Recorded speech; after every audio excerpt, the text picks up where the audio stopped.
You're listening to episode 14 of the Journey to Launch podcast, From Welfare to Running a Six-Figure Business, How Alanya Created Wealth from the Bottom Up. T-minus 10 seconds. Welcome to the Journey to Launch podcast with your host, Jamila Souffrant. As a money expert who walks her talk, she helps brave journeyers like you get out of debt, save, invest, and build real wealth. Join her on the journey to launch to financial freedom in 5, 4, 3, 2, 1.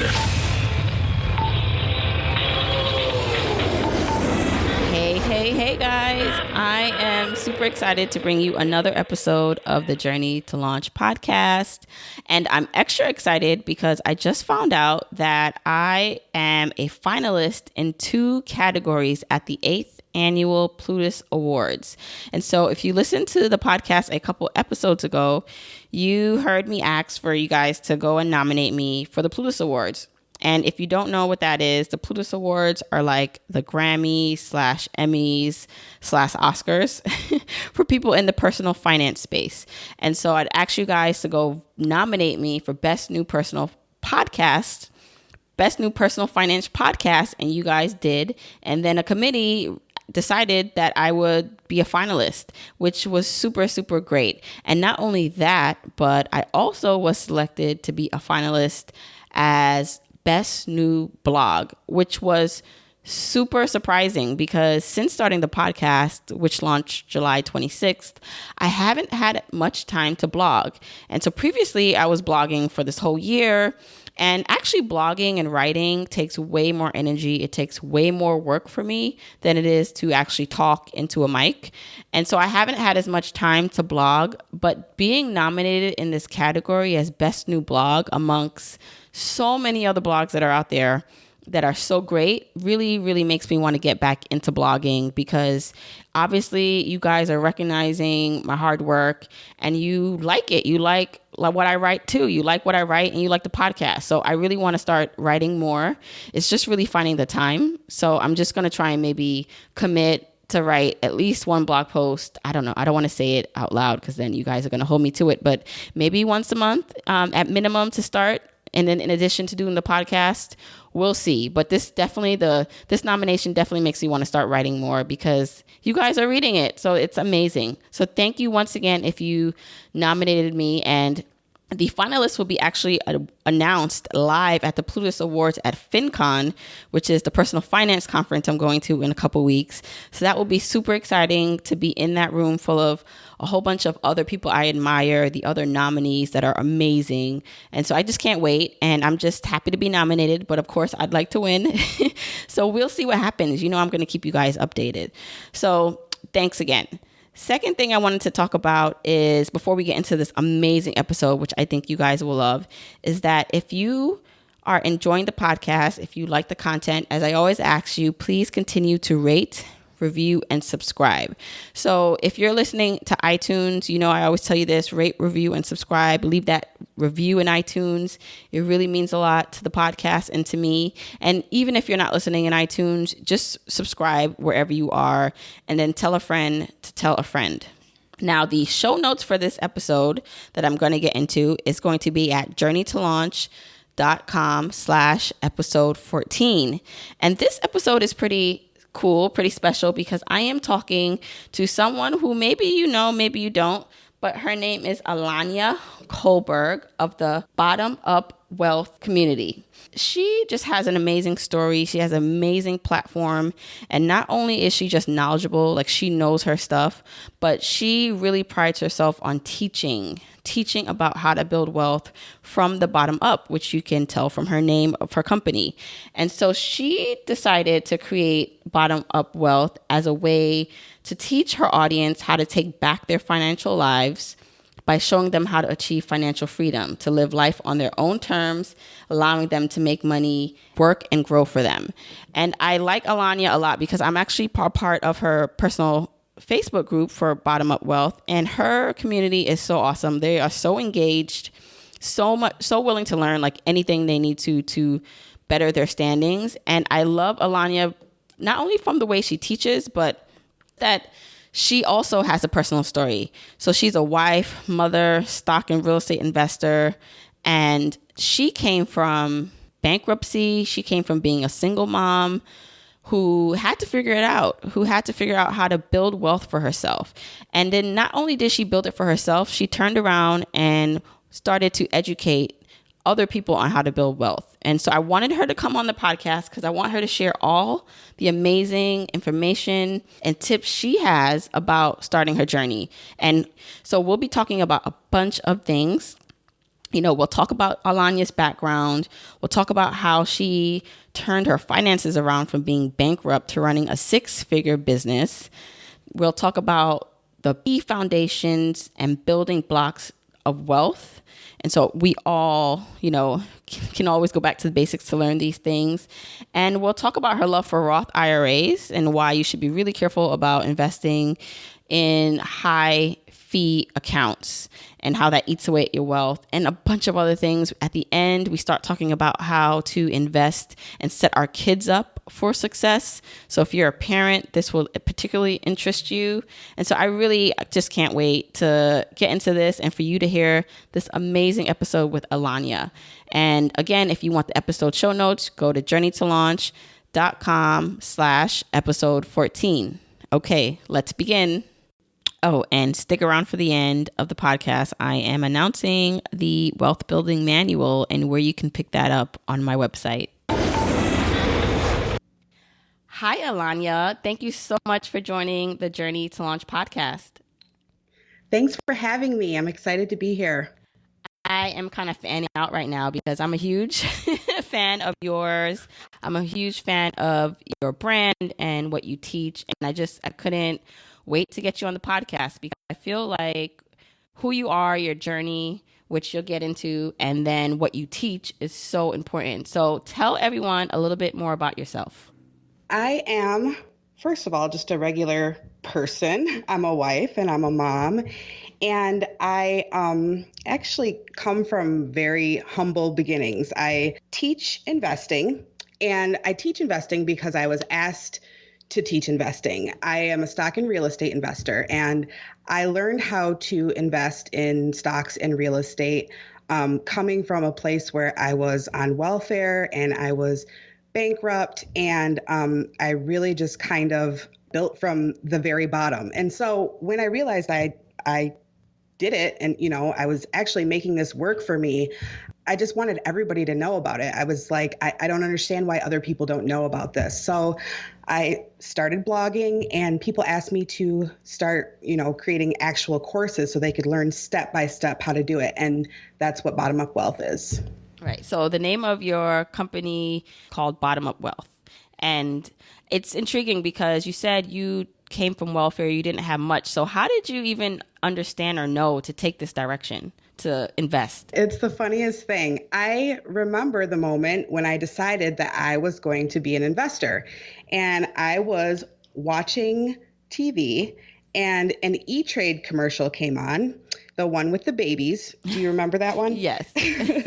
So I'm like watching it, and, I understand marketing and kind of how that works. And I'm like, basically the message here is that anybody can do this. Like, these are babies and they're like trading their stocks. And I'm like, I bet I could learn if I really, really focused on it. I bet I could.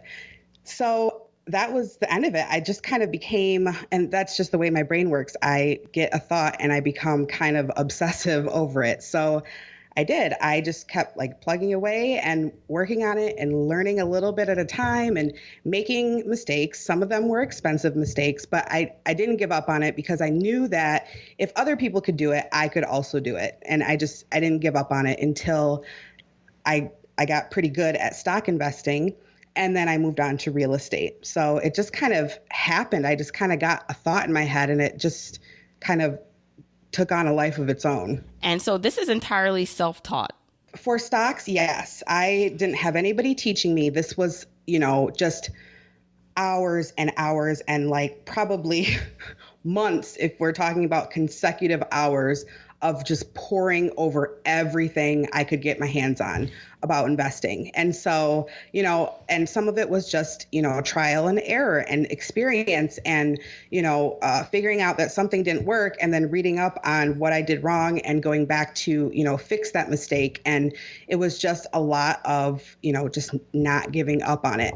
For real estate, I did take a class on how to wholesale real estate. So that was a way for me, because at the time I didn't have a lot of money and I didn't have good credit. I had to have a bankruptcy on my credit report. Wholesaling doesn't require much money or credit. So I was able to kind of flip some properties and come up with a lot of cash that I then used to invest in, rental properties and more stocks. And, so it was just kind of a snowball. Every time I made money, I took that money and invested it back into something else to make more money. And what I find really intriguing about what you just said is, now I don't know, so I guess I should ask this first. Were you always good at numbers, or again, is this all really just you put your mind to it and you went forward with it? No, I've never really been a big math person. I mean, I am a person who, I really like to write. I blog and I write my courses myself by hand and everything. So that's probably my strongest suit, but it was just like, it almost came from a place of desperation. I can't live like this for the rest of my life. Like other people do this, other people figure this out. Why can't I be one of those people? So it was just like, I was a dog with a bone, and I didn't care that I wasn't, good at it right off the bat. I decided that I was going to become good at it. So. Wow, I think that's so inspiring, because I feel like a lot of people listening to this, whether it's people who follow this podcast already or people who follow you, already have this preconception that maybe they're not good with numbers and the finance topics are just too much to understand. And maybe you have some people who already kind of get it, but still don't have that confidence in themselves. So I think it's super inspiring that you can hear, like, you came from really nothing, and you did it. You, with some effort and some dedication, you figured it out. So I think that's a good lesson to anyone listening. If they think that they can't figure something out, is really anything is figure outable. Yes, absolutely. I agree 100%. I actually, when I created Zero to Investor, which was my first course, my stock investing course, it was like, my students had that kind of, oh my gosh, this is like not just learning these concepts and this analysis and stuff. It was a total mindset shift that needed to happen also. And so they felt, a little bit overwhelmed and intimidated. Luckily, I was right there to kind of talk them off the ledge. But then that's when I kind of took it a step back and was like, okay, first we need to work on mindset and, just the very basics of, yes, you can do this. Yes, it's intimidating, but that's half the battle.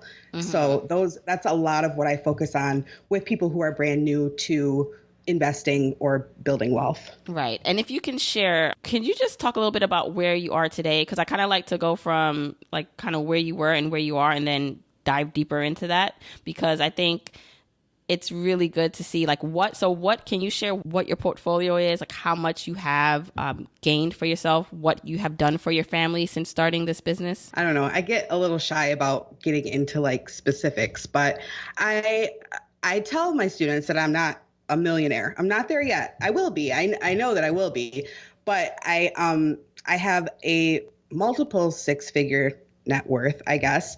A lot of that is in stocks. I really like stocks because they are very passive, meaning, you can have other types of investments. Stocks, real estate, and business are really what I focus on. And real estate and business are great, but they do require ongoing effort and maintenance and really just having to be active in it. Stocks are something that provide income very passively, which is really what I encourage people to focus on. So stock portfolio is the largest part of my net worth, but I also have rental properties. And then, of course, I have two businesses. One is my real estate investment company, and the other is Bottom Up Wealth. And those are, worth a substantial amount too. So, right. Yeah. So you have a diverse portfolio. You're working on all aspects of creating and sustaining income. So what is your ultimate goal? So my goal is to retire from my corporate job in 6 years or less, but that doesn't mean I don't want to work anymore. It just means I want to be financially independent to the point where I'm not working or have to work for money. So what is your overall goal? Well, when I first started investing, what I am doing now was my goal. It was to not be reliant upon employment for myself or my husband. So, even just my husband retired officially earlier this year. And so being able to do that was a big goal for me because he has, he works extremely hard and he was excellent at what he was doing. But at the same time, it was just, it was more of a symbolic thing of, not having to be reliant upon anybody else to make sure that our family is fed and the bills are paid. And so, that was the ultimate goal for me. Now, with Bottom Up Wealth, it keeps me extremely busy. So I am financially independent, meaning I don't have to go out and, work at a job.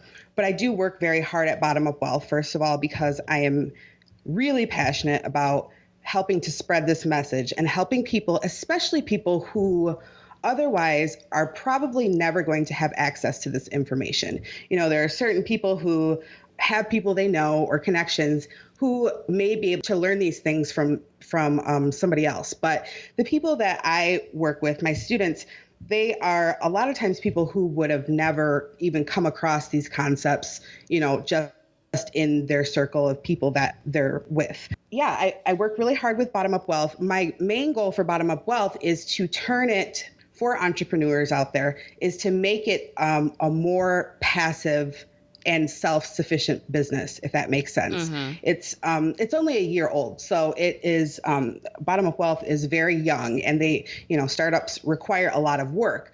But ultimately, I would like for Bottom Up Wealth to be able to spread and grow and help reach more people without me working the 60 or 70 hours a week that I work right now. Right. So I right now, that's my main goal for myself. And it doesn't sound financial, but you have to be able to generate income where you're not constantly going and working for it. So that's my current goal. And that's kind of what I like about your brand. And it's really what I'm trying to do with Journey to Launch is because I visit, or I'm in the financial independent space. So the Mr. Money Mustaches of the world and, all these different types of just communities where people are online.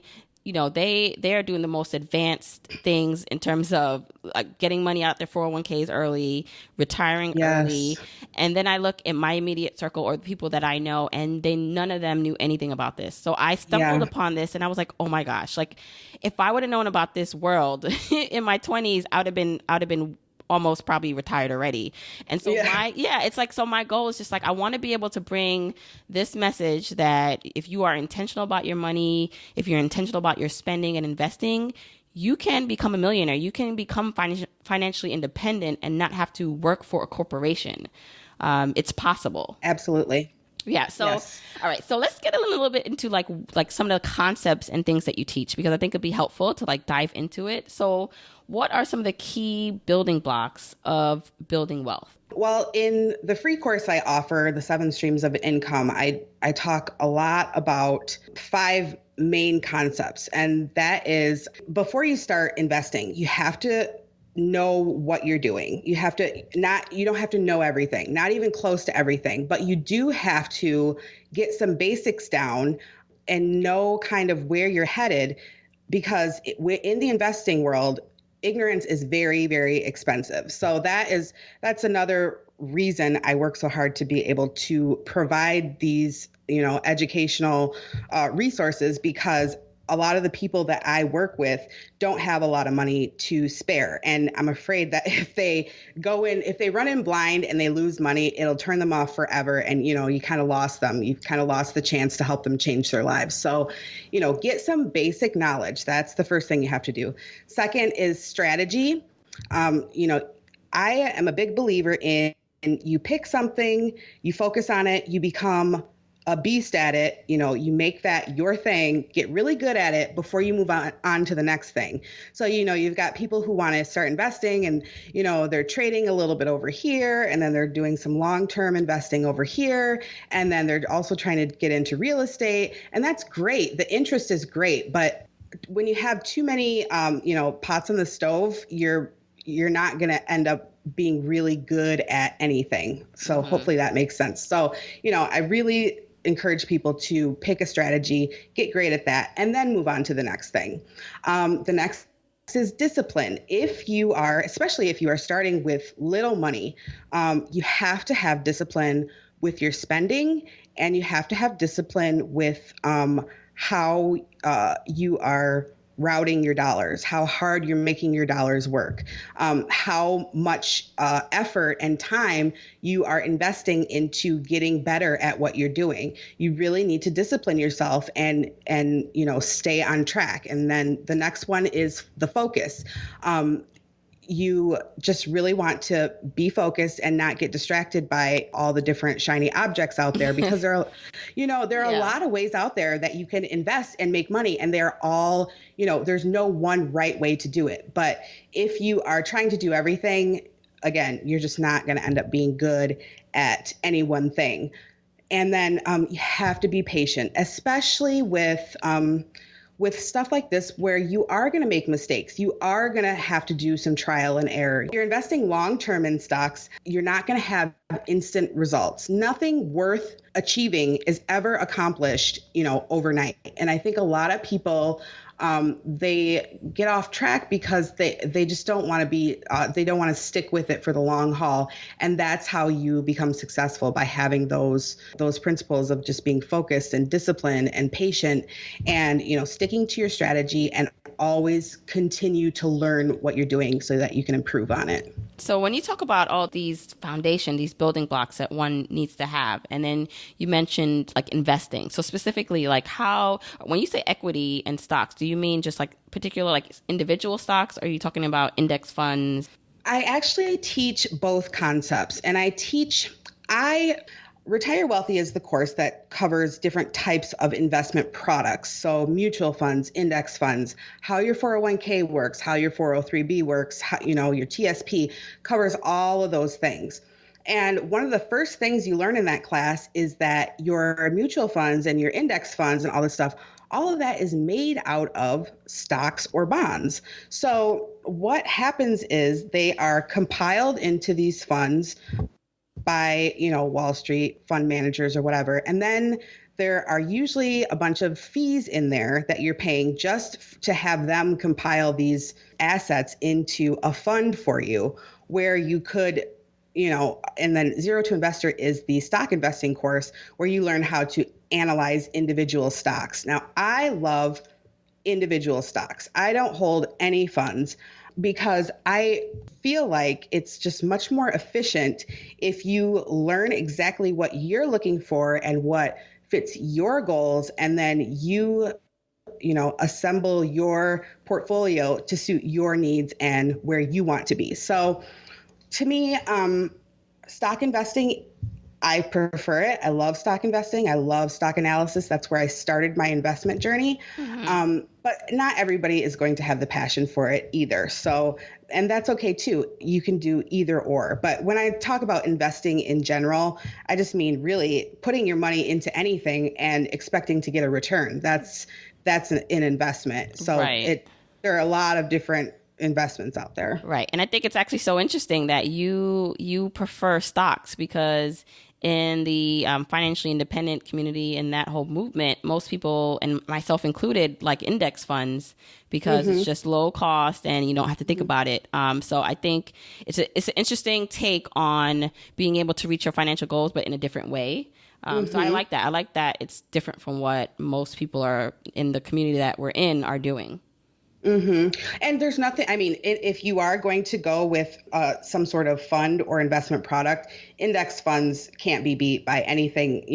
They're the best as far as fees go, but that's what it is. It's fees that can a lot of times kill your your wealth. Because when you have that compounded fee every single year, it can add up to a staggering amount of money. So yes, index funds are great for people who really just don't want to bother with individual stocks. But if you're willing to learn individual stocks, it can make a huge difference in your bottom line in the long run. Mm-hmm. And I guess that leads into the next question, because a lot of what you talk about is being conscious of the fees, being aware of everything that's really affecting your returns. And so not getting suckered into, maybe some financial advisor offering you X amount of return. But then if you peel back the layers, they're taking like a lot of that return really off the table, or over time, you're losing a lot of money. And you say, so you talk a lot about 401k. So I thought this was interesting because you actually prefer Roth IRAs to 401ks in certain situations, correct? Yeah, it really depends on the person. But yeah, do you want me to go into it now? I want to hear. Yes, I want to hear the reasons. Okay, so first of all, IRAs and 401ks are different types of accounts. Even if we take off the Roth part, Roth only refers to the way it's taxed. So there are traditional 401ks and there are Roth 401ks, and there are traditional IRAs and there are Roth IRAs. So my thing is, it's not that I dislike 401ks. What I dislike about 401ks is that a lot of people seem to think that that is the only option for investing for their retirement, and that there are a lot of hidden fees that people they don't know how to find them. They don't know they open their statement or their account and they have no idea what they're looking at. They have no idea where their money is. A lot of times they think the 401k is an investment itself, and it's not. It's an account. And, there's so much. Since we've moved from pension plans that we had, several decades ago for most employees, now, employees are responsible for their retirement with 401ks or 403bs or whatever the employer offers. They are putting their money into this plan that is so complex, and they have no idea what it even is or what it's doing or how to read it. So this is where I'm like, okay, in addition to getting your match with your 401k, also open up an IRA. And this is IRA stands for individual retirement account. If you work, you can have one. And then, when you are contributing in there and, kind of figuring stuff out in your IRA, it's going to help you have a better idea of what's happening in your 401k. And you can make sure that you are invested in investment products that suit your goals. So a lot of 401ks will put you in a default fund, which is usually a target date fund. And a lot of times it's an actively managed mutual fund and not an index fund, which has much higher fees than an index fund. And, over 40 years, that could cost you, six figures in just fees or, underperformance, because you weren't in the appropriate investment and you didn't know how to look for fees, and you would have had no idea. So that's where I just get a little with 401ks, because they're so complex for people to understand, but yet nobody's even talking about the fact that people have other options too. So as far as the taxation goes, whether Roth or traditional, that's dependent on the person. So like I said, you can have Roth or traditional for either types of those retirement accounts. And traditional accounts are when you don't pay taxes on the contributions and you pay taxes later when you withdraw in retirement. And a Roth is you pay the regular tax rate on whatever you are contributing. It's not extra taxes, but it's, whatever you're taxed at. And then the money grows tax-free. For me, as a person who has kind of built their life around collecting assets and just really just focused and hoarding these assets that are, appreciating in value and generating more wealth for me, I know that if I'm doing it right, that tax bill down the road in retirement is not going to be pretty. So to me, I'm just like, if you want to be a very successful investor and you are dedicated to making this work and building a huge net worth for yourself, you don't want to pay taxes on everything down the road. Does that make sense? Right, it does. I mean, you want to be diversified, but with the traditional IRAs and Roth IRAs, the maximum you can put in is $5,500 per account. So I guess the difference for me is when I look at how like my retirement strategy, because I've been maxing out everything, and it's different. It's different for everyone because I have the ability to max out everything. So I'm not necessarily losing out, because I max out of the 401k and my husband maxes out of this 403b and 457. We are still able to then now max out backdoor Roth IRAs. So I think like for us, like, I definitely like to think about as much money as I can funnel in. But for someone who is a little bit more limited to how much they can put in, you're saying, at least go up into your company match and then look at an outside IRA and then go back. If you have more money, then look at going back, possibly if the fees are reasonable. Possibly. And, usually it, like I said, it depends on the quality of investments in your 401k. It depends on the quality of investments in your 401k. It depends on the fees in your 401k. It depends on what tax bracket you fall into. It depends on if you are kind of on the edge of one tax bracket over another. For instance, one year we contributed more heavily to our traditional IRAs because the contributions brought us down into a lower tax bracket. So that made sense for that year. It also is going to depend on whether you own a business, because if you are a business owner, then you can also contribute a lot more to a self-employed account, and that some sort of IRA, a simple IRA, an SEP IRA, and then you can actually convert that into after-tax dollars or a Roth IRA. And so there's a lot of different strategies you can use. And then, if you're good on retirement, if you've been putting the max in your 401k for the last 15 years, maybe it's time for you to look at a taxable account so you can move towards early retirement.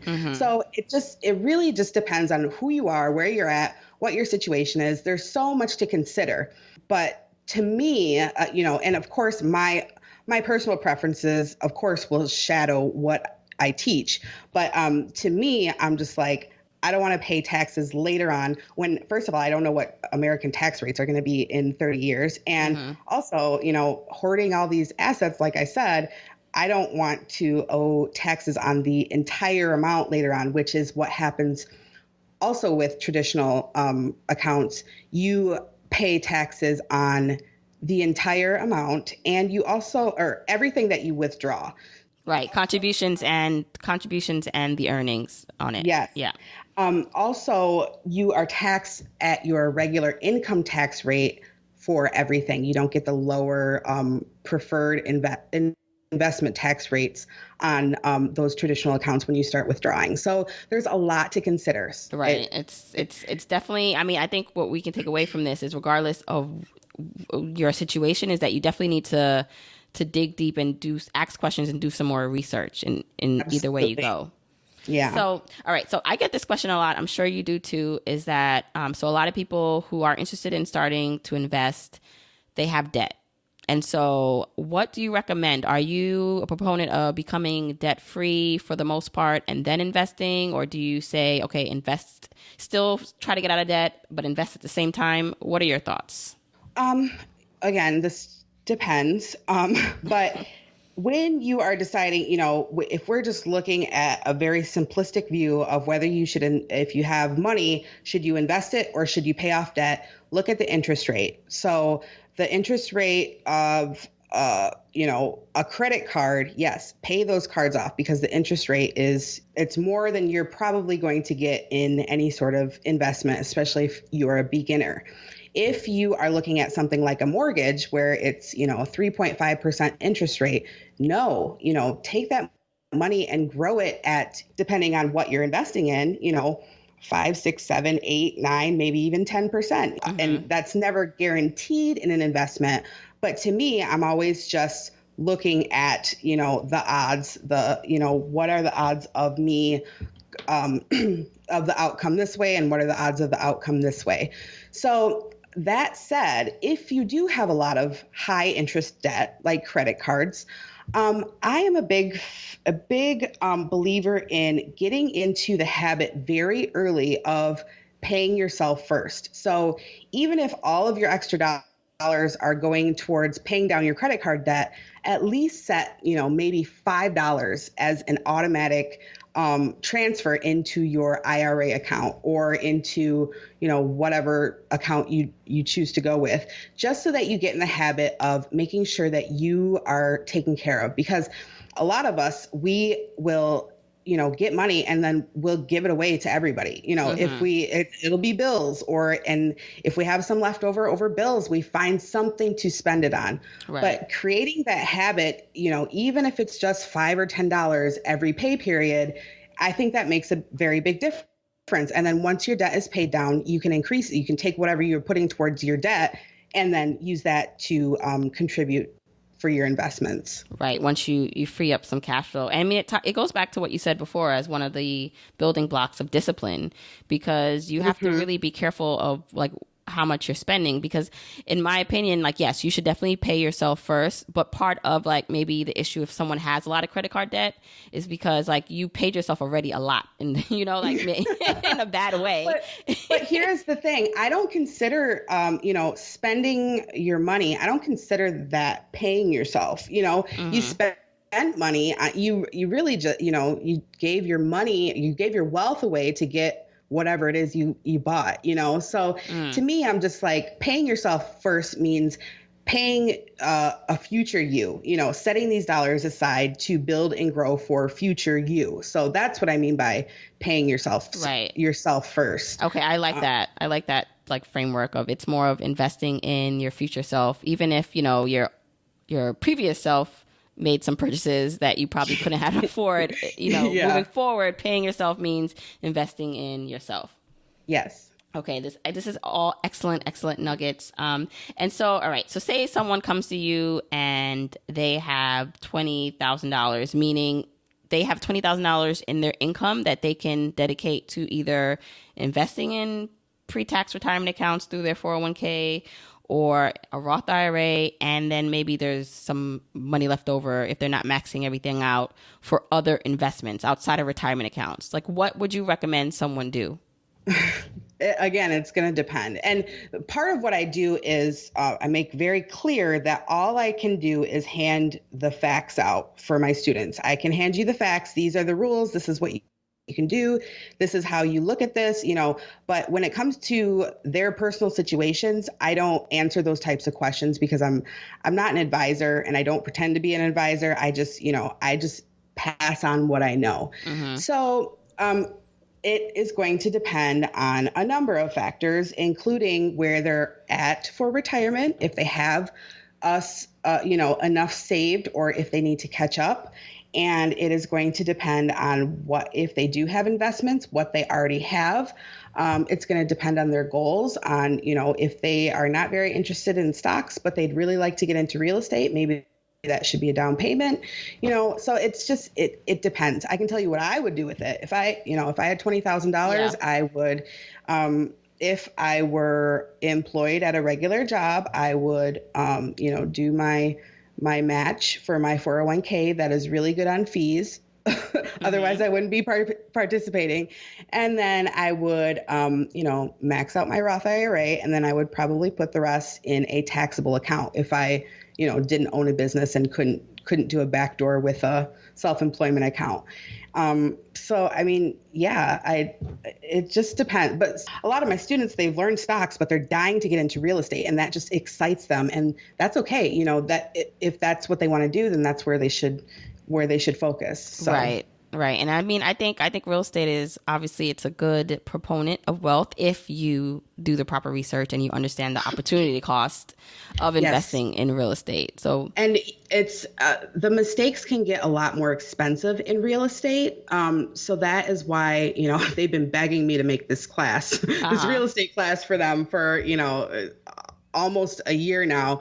And I'm just like, okay, kind of get your mind wrapped around investment in general and, how to, make good decisions based on the information that you have.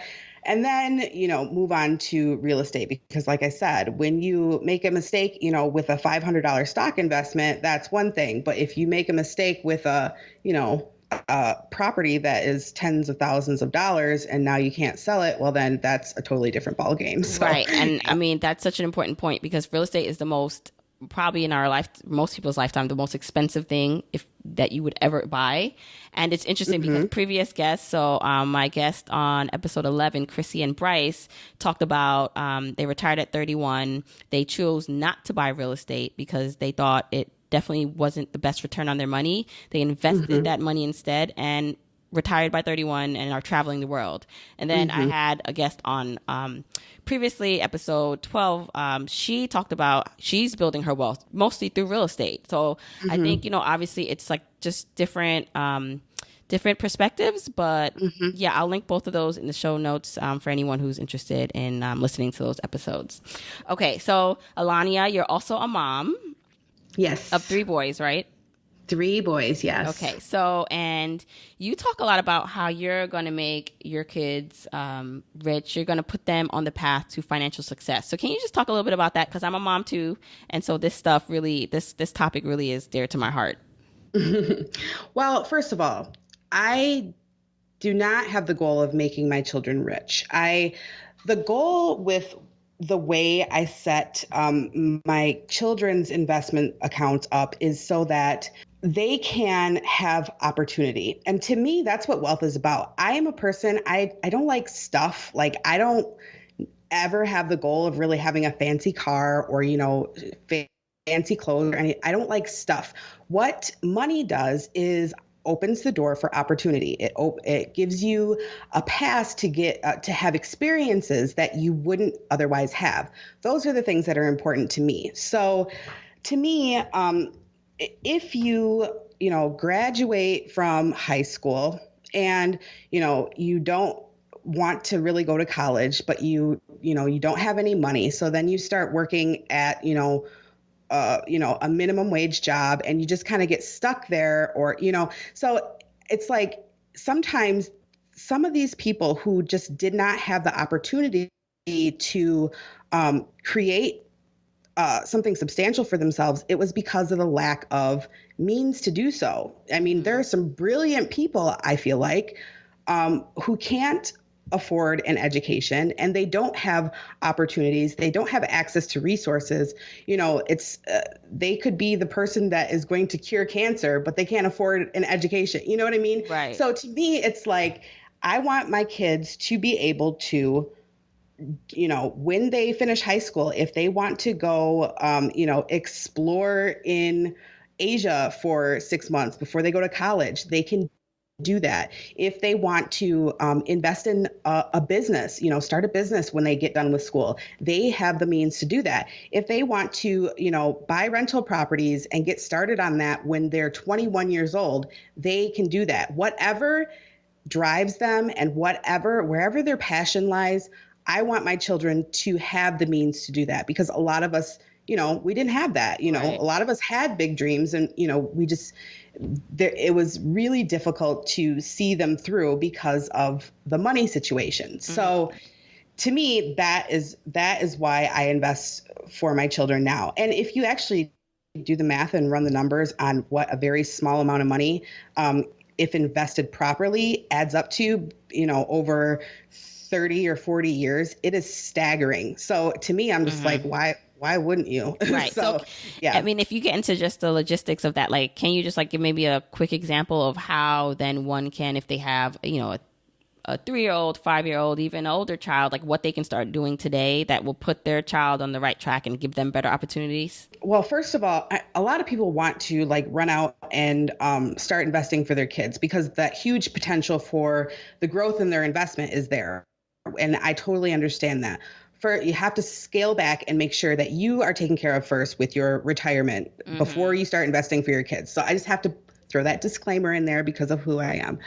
So then after that, you need to figure out what you want to, what are your goals for your child? If you are wanting to make sure that their college is completely funded, great. Then you want to look at a Coverdell or a 529 plan, which are college savings plans.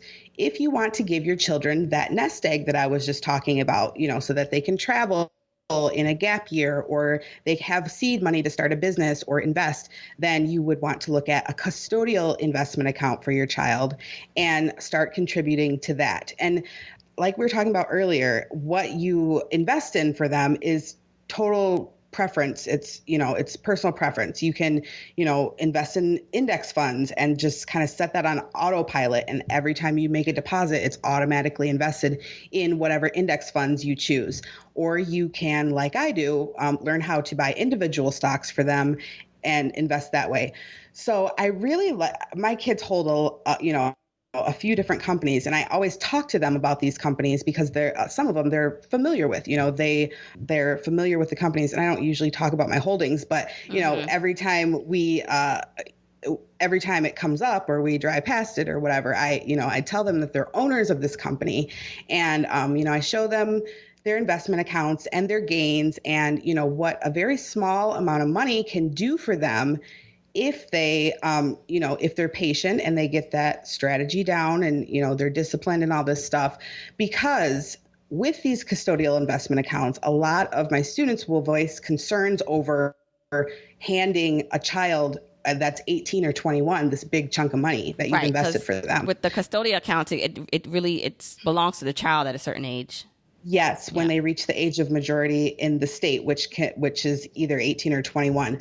But if you show them what you did and you show them the gains and you show them how that money got there and you show them, this is what I did and these are the results of that, then your child is not only more appreciative of how the money got there, but then, and what my hope is, as an investor and as a parent, they will make sure that they pay themselves first and they continue to invest for themselves as they get older, as they have their own jobs and everything. So I think that lesson there and, discussing it with your child, what you're doing for them is very important. Otherwise, you could end up with an 18-year-old who comes home with, a $20,000 car that he paid for in cash from his custodial investment account. Right. So yeah, you have to teach them along the way. And now I kind of just have a question for you, because I've actually been going back and forth between what type of account to open for my children. And I can't really decide between the custodial account and then just opening it up, just regular non-retirement kind of just earmarked index fund or account investing fund for them. Do you have just any thoughts on which, I know you recommend custodial accounts, but why not just invest in just an earmarked fund for them or outside investing account? You can do that. And in fact, some parents do like to do that because then they actually control the money. So, you can, have these assets, like you said, earmarked for them, but it's not in their name. It's just something that you plan to gift to them later on. Am I following what you're saying? Yes. Okay. And that can work. And that is totally fine. With custodial accounts, you have to be careful if you plan to apply for financial aid for college. Those will hit you pretty hard as far as your expected family contributions. So a custodial account isn't necessarily the right move for everyone. You're also going to have a lot more, a lot of control over when you gift these assets to your child. So if you want to wait till they're 30 before you give them this earmarked account, then you absolutely can do that if you never put the assets in their name to begin with. Mm-hmm. One of the things that people will do with custodial accounts, though, is protect family assets from taxation. So your children have to be generating quite a bit in dividends. If you use a buy and hold strategy, your children have to be generating quite a bit in dividends in order for you to be taxed on their earnings in that account. So it's just a tax planning strategy. Right. The other thing, too, is business owners should definitely hire their children and open up retirement accounts for them, because since they are employed, they're eligible for them. Right. And I read that you had wrote that somewhere, and it was just like, wow, I didn't even know that was possible. So right. And if you happen to open a Roth IRA for your child because they're employed and they can have that, Roth IRAs can be used for college without penalty, and they also count as a zero as far as financial aid goes and expected family contribution, whereas college accounts count for about 5%. So there's always all kinds of stuff to consider. Right. And these are, I mean, you're dropping so many great nuggets and things that I feel like, again, sometimes what you don't know, you don't know. But now that, I like to say that I like to plant seeds. I like my guests to plant seeds into the minds of the listeners so that if something is of interest to them, if something piques their interest, they go out and they research and they figure out what works best for them. Absolutely. Yeah. So Alanya, I just want to thank you so much for coming on and sharing all this great knowledge and your story with us. I think it will really, really help a lot of people. Thank you so much for having me.